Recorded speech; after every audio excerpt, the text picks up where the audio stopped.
Shouts to LaRussell. He's been doing a lot of really cool things. A rapper from the Bay Area. Yes, sir. But recently, NBA star Kyrie Irving purchased one of LaRussell's, or purchased his latest Something's in the Water album for $11,001. LaRussell is putting that money back into the community relief fund to help others pay for rent, bills, and groceries and things of that nature. But again, LaRussell is this guy who is community driven. He throws shows out of his own house, parties. He's do it out the trunk. He's like the DIY. He is the DIY model right now. So let's watch this video real quick and talk about this even more. Right now, we've not allowed enough level playing field for everybody to be seen, because the people that control the profit margins realize that there's more money to be made in certain types of rap than other type of rap. Yeah. I'm not saying you can't make money, but you got to be like a LaRussell and get out here and give it your shot. Yeah. And be aware of coexisting. Now, LaRussell is as progressive and motivational and inspirational as you can get, but he's still riding around doing donuts on the football field with Marshawn Lynch, being as Bay Area as he could possibly be. Yeah. You know what I'm saying? You got to learn to coexist. You can't believe that just because you do that you can't be cool with these type of dudes. That's the problem. Shouts to Bun B and Manny and Juvenile. That's still 400. I guess is that their podcast? It's their podcast. Okay, cool. I wasn't even hip. No, I wasn't either. It's fire though. It's fire. All right. So the question here is: Does staying true to yourself hit a ceiling, or has LaRussell already proven that an artist can reach superstar financial status while remaining completely grassroots? I think LaRussell is exactly where he's supposed to be. I do too. I think he's exactly where he's supposed to be. Whatever his ecosystem is that he's thriving in is perfect. I don't think he should shoot for anything. I'm not gonna downplay somebody to say, I'm not gonna count your pockets and say if you want to level up. I'm not gonna say that. But just from a person that actually is a fan, I like what he does. I think it's perfect because it's refreshing. Like the level that he's at, like the tweener, if you want to call it, to me that works because it's groundbreaking, it's entertaining, refreshing, and I think where he is fine. I think he can still expand on what he's doing and still stay in the area that he's in, if that makes sense. I like where he's at. To me, I like where he's at. Reminds me of Currency a little bit. Sure. Just as far as that like the grassroots, do it my own way. Now, I know Currency has been on major labels in the past or whatever, but he certainly has thrived doing his own thing the way he's been doing it. Facts. What is it? Jet Life. Yeah. So, no, LaRussell, I don't know a ton about him, but what I have heard over the years is good. Like he's fun too. Like it's the energy's good. He's always smiling. I saw him on a Bay Area news station. He just happened, like, he surprised the lady who does like the news for Oakland or something like that was sitting there, and she was jamming out to a LaRussell song at like a couple of days before that, and then like she looks to her right and boom, he's just sitting there. Yeah. Like, that was incredible, man. Like, so no, I love it, and I love that when you do it his way, you don't have to, and they spoke to this, Bun and Juvie and Manny, like, you don't have to kowtow to what other people say. You can do exactly what you want. You can make the art the way you want to make the art and put it out the way you want to make it. And like, I'm 1,000,000% for that. So, and see, the thing I think about LaRussell is he has the community behind him first. Facts. So he started right there. He's got his home community backing him. Yep. Adding to the noise, or actually, I wouldn't even call it noise because what he's doing is positive. Adding to the maybe allure or the attraction of him is, fortunately, we have social media and things like that can talk about him.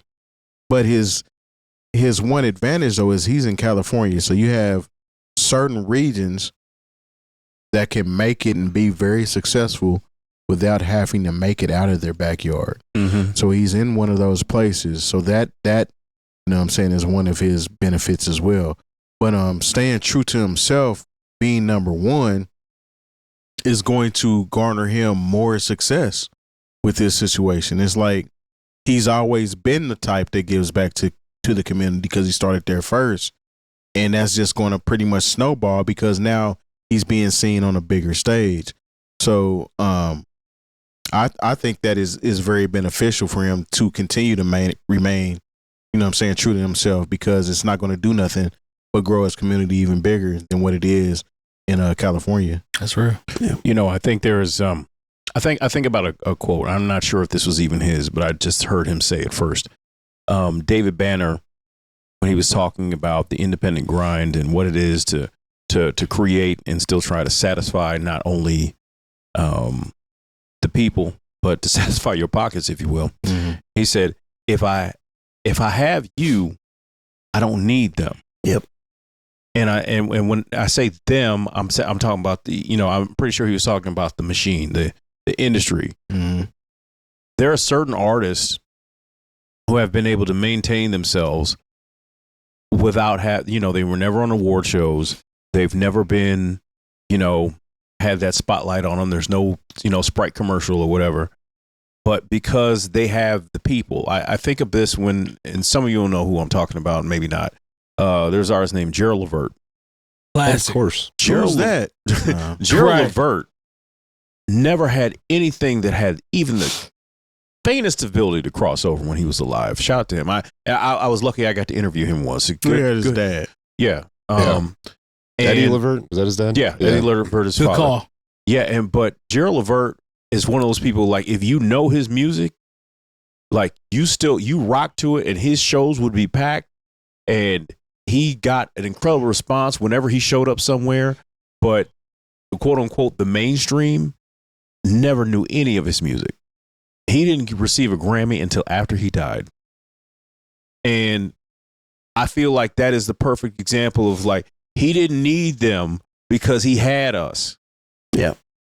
And I think there are hip hop artists like that. I feel like we're in this era now where, like, okay, Run the Jewels doesn't need them because they got Killer Mike doesn't need them. He's got us. Luther Vandross. You talk about Eddie Gerald Levert. Luther Vandross was literally the blueprint of what you just said. I almost feel like someone like Scarface. Now, when you come to hip hop, absolutely. Like, he's never been that person that they were trying to push the other side. Hey, Scarface, can we get you to do this and whatever? No. But real hip hop heads, and many of them will tell you he's in their top 5. And when I went to go see Scarface last time he was here at the Vogue, he had a packed show. And when that's without anybody's radio, that's without anybody's endorsement or anybody's cosign. Man. I've seen Scarface 4 times in Indianapolis. But there's something to those artists, to circle back around to Russell. There's something about that authenticity that connects to a certain amount of people. I've said this for years. Currency is the one person that I've seen that can go to any city and sell out a show. Now, the venue might not be the biggest venue, but wherever he pulls up to, he's got a fan base of people around the world. He can tour anywhere. Yep. And that's because of what he's laid down. People have E40. E40 is another one. E40 can go anywhere. He'll be here in March. I bet you it's going to look like it's supposed to look like. Nipsey Hussle was somebody that was in the same vein. Exactly. Let's just keep it real. Boosie. Boosie. Yeah. Oh yeah. If he come here right now, it's sold out. Boosie. If I like it or not, it don't matter. Be the case. We're blending this conversation. Maybe we're not. So we've got as far as LaRussell is concerned. Are we talking about? I guess it is all in the same vein that it's his genuine nature. That is what's pushing him as opposed to, like, some major label. Because some of the people we've named, like Scarface is one of my top 5 favorite rappers. That's the point. That's the part. But he's been on major labels and has. So that's my point. To me, LaRussell is the embodiment of what artists should seek to achieve. Mm-hmm. Yeah. And from the business side and as an artist, right? Because he is not playing the game.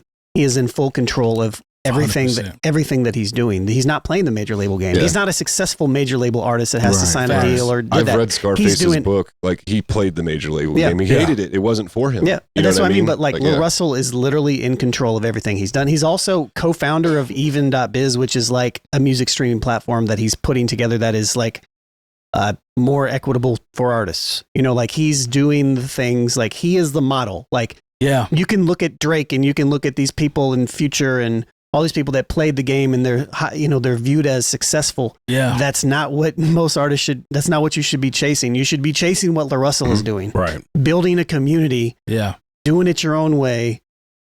enjoying yourself while you're doing it without compromise. Without compromising anything. He's doing exactly what he wants to do, and he's doing it, and that's when I look at this, that's what I see. I'm like, Facts. He's not trying to be, there's a really good song by Goody Mob off of one of the Soul Assassin soundtracks called Decisions, but CeeLo raps about, there's a line that popped up into my head just now. He said, hoping one day you'll be able to be a commodity on someone's record label. Like, I feel like that is what the goal for a lot of artists sometimes seems to be, right? And historically, that's kind of what it's been in hip hop. Sure, yeah.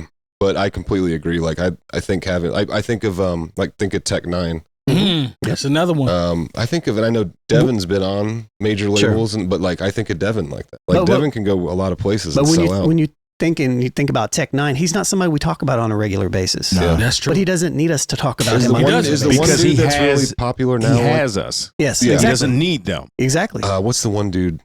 Russ. Is he an example? Yeah, definitely.